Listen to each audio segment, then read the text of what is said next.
એક્ઝામિંગ છે અને મારો પગાર પ્રાપ્તિ દિન છે 21/5/1997 અને મારી આજ સુધીમાં 2000થી વધુ ઈચ્છા પૂરી થઈ છે અને પરમજીની કૃપાથી હું BEC થયો છું અને મારે MBA કરું છું. PTY કરવાથી મને ઘણા ચમત્કારો જોવા મળેલા છે. એમાં એક મોટો ચમત્કાર હું તમને કહું છું.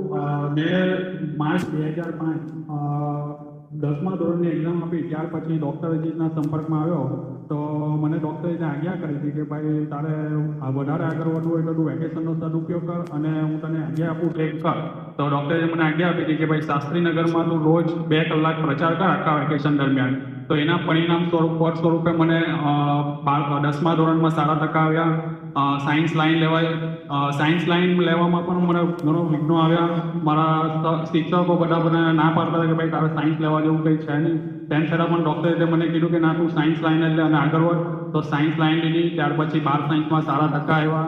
ત્યાર પછી વગર ડોનેશને મને મારા શહેરની નજીકમાં BECમાં એડમિશન મળ્યું. BEC થયા પછી પણ મને ઘણા પ્રોબ્લેમ્સ આવ્યા તો પણ પરમ PTY કરવાથી ડૉક્ટરજીના આશીર્વાદથી મને ફાઇનલી મેં BEC પણ થયો. બધા પ્રોબ્લેમ સોલ્વ પણ થયા. ત્યાર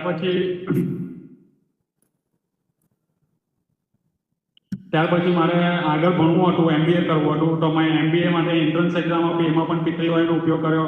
તો PTYથી મને MBA HRમાં એડમિશન મળ્યું અને અત્યારે MBA પણ હું કરું છું.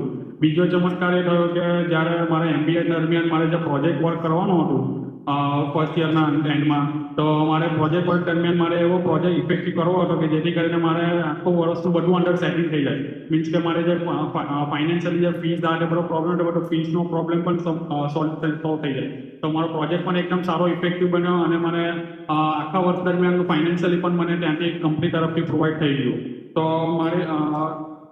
તો જે વિદ્યાર્થીએ પરમજીની શક્તિનો જે ઉપયોગ કરે, પરમજીની શક્તિ ખેંચે, તે ભણવામાં હોશિયાર થાય, આ મારો જાતનો અનુભવ છે.